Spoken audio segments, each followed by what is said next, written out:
આટલા બધા પૈસા?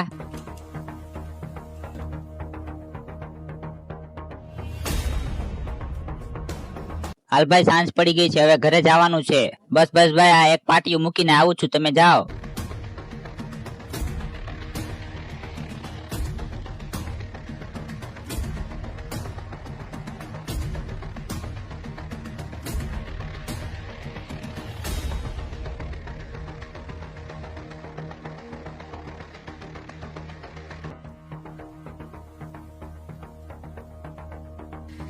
એલા ભાઈ, હવે બહુ કામ કર્યું, હવે ઘરે જાને.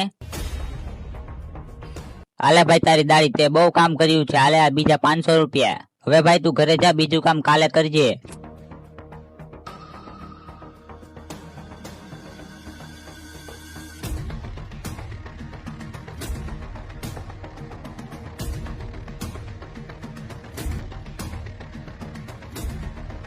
ભાઈ, સવારે મારાથી પાણીમાં પૈસા પડી ગયા હતા, એટલે મેં પૈસા અંદર પાટિયા પર સુકાવા મૂક્યા છે, તમે લઈ લેજો. એલા ભાઈ, કામ બંધ કરીને હાલ હવે ઘરે. અરે આ શું છે? આટલા બધા પૈસા? એલા આ બધા પૈસા મારા છે, કોઈ અટતા નહીં. આજે સવારે પાટિયું આવ્યું છે, એની ઉપર આ બધા પૈસા લાગેલા હતા, એટલે આ બધા પૈસા મારા છે. હવે મારા આ પૈસાથી હું નવી ગાડી લઈશ અને હું દરરોજ મારી નવી ગાડી લઈને આવીશ. હવે હું મારી નવી ગાડીમાં આવીશ, તમે જવા દો. અરે ભાઈ, મારા નાના ભાઈના પૈસા પાણીમાં પલ્લી ગયા હતા, આયા સુકાવા મૂક્યા હતા, તે લઈ લીધા. લાય હવે. હવે આ એની નવી ગાડી લઈને આવશે. ભાઈ તું તારી નવી ગાડી લઈને ઘરે આવજે, અમે જાવી છે.